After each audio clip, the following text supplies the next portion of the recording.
हाँ बेटा, video number 4। Video 3 में बेटा अपन नैनसेट समीकरण के रूप पढ़ रहे थे। ये अलग रूप है। अब इसको मैं दूसरे रूप में लिख सकता हूँ बेटा। नैनसेट है तो सब नैनसेट समीकरण, लेकिन उसके अलग अलग रूप हैं, लिखने के तरीके हैं। E cell equal to E not cell.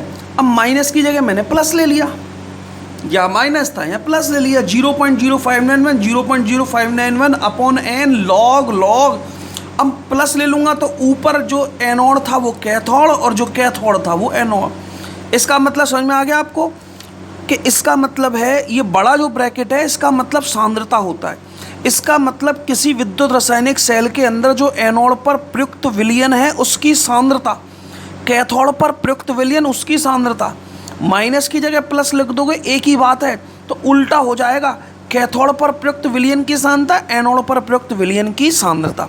ठीक है, तो ये नैनसेट समीकरण मैं यहाँ ख़त्म कर चुका हूँ।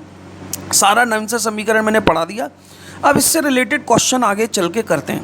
पहला क्वेश्चन, डैनियल सेल के लिए नैनसेट समीकरण लागू कीजिए। आपसे पहला क्वेश्चन पूछा कि डैनियल सेल जो होता है उसके लिए नैनसेट समीकरण लागू कीजिए। डैनियल सेल के लिए ये क्वेश्चन आया। अब डैनियल सेल के लिए नैनसेट समीकरण कैसे लागू करेंगे? डैनियल सेल में निम्न सेल अभिक्रिया संपन्न होती है। डैनियल सेल का निरूपण क्या होता है? डैनियल सेल के Zn होता है ZnSO4 यानी Zn+2 में डूबा रहता है। इसकी सांद्रता 1m होती है। फिर लवण सेतु होता है। फिर उधर कॉपर सल्फेट की सांद्रता जो विलयन है उसकी सांद्रता 1m लेते हैं। फिर ये Cu+2 होता है जिसमें Cu होता है, ये सॉलिड होता है, ये सॉलिड होता है, ये एक्वस होता है, ये भी एक्वस होता है। ये डैनियल सेल का निरूपण होता है। और उस सेल में होने वाली अभिक्रिया ये होती है। डैनियल सेल के अंदर ये एनोड है, ये कैथोड है। अब Zn+Cu+2 से Zn+2+Cu solid aqueous solid, Daniel cell के अंदर होने वाली कुल सेल अभिक्रिया। हमें नैनसेट समीकरण लागू करना है, तो नैनसेट समीकरण से E cell equal to E not cell minus 0.0591 upon 2। अब यहाँ 2 क्यों आया बेटा? ये देखिए n की वैल्यू 2 क्यों आई? क्योंकि यहाँ 2 इलेक्ट्रॉन का Zn ने कितने इलेक्ट्रॉन त्यागे? 2। Cu+2 ने कितने ग्रहण करे? 2। तो यहाँ n की वैल्यू कितनी है? 2। स्थानांतरित होने वाले इलेक्ट्रॉनों की संख्या 2 लिख दी। लॉग की जगह लॉग, k की जगह k। अब k यानी साम्य स्थिरांक। जब भी साम्य स्थिरांक लिखते हैं पहले उत्पाद का सक्रिय द्रव्यमान, बाद में क्रियाकारक का सक्रिय द्रव्यमान। तो E cell equal to E not cell minus 0.0591 upon 2 log. पहले उत्पाद में ये दोनों हैं, एक एक चीज़ समझना, ये दोनों हैं, ये एक्वस है, ये सॉलिड है। तो सांद्रता हमेशा विलयन की होती है, ठोस की नहीं होती। ठोसों की सांद्रता को हमेशा इकाई माना जाता है, एक माना जाता है। तो मैंने Zn सॉलिड ये रहा और Cu सॉलिड यानी ठोस, इनकी सांद्रता नहीं होती बेटा। सांद्रता विलयन का गुण है, तो इनकी सांद्रता को इकाई मान दिया।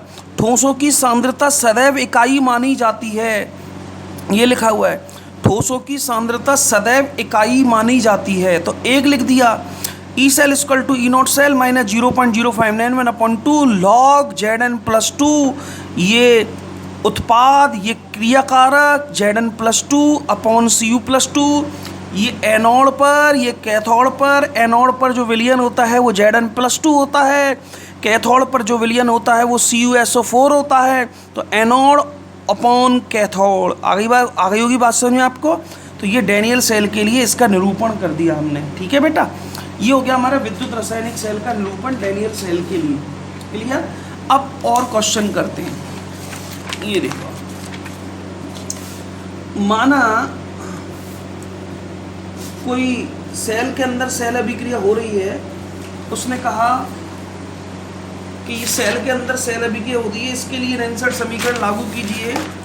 यह अभिक्रिया है उस सेल के अंदर कि साहब किसी सेल के अंदर निम्न सेल अभिक्रिया हो रही है। Na+2 इसकी concentration salt bridge concentration Ag plus oblique Ag, ठीक है।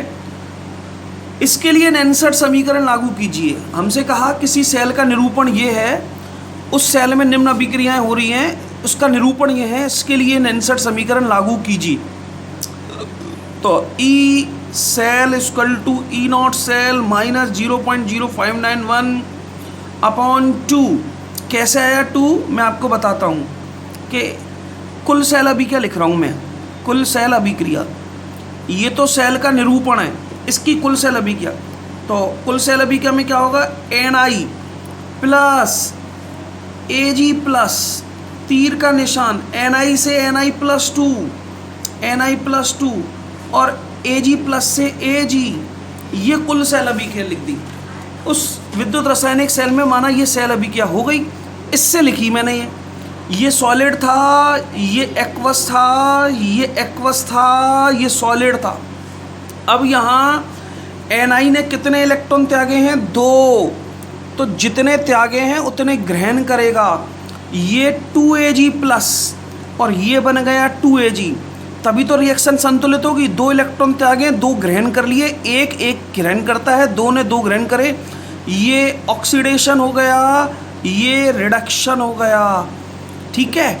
अब यहाँ कितने इलेक्ट्रॉन त्यागे गए हैं, 2, तो मेरी वैल्यू आ गई 2।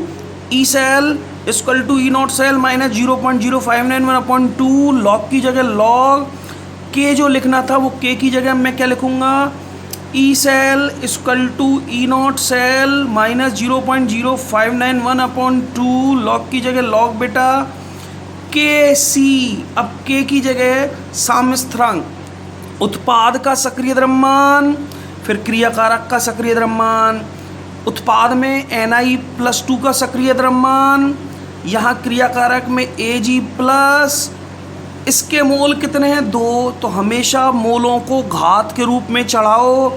इसके कोई मोल नहीं थे तो लिखे नहीं थे, इसके 2 मोल थे तो 2 लिख दिए, ये आपका आंसर। इस समीकरण के लिए, इस सेल निरूपण के लिए नेंसर्ट समीकरण लागू कर दिया, ये आपके सामने।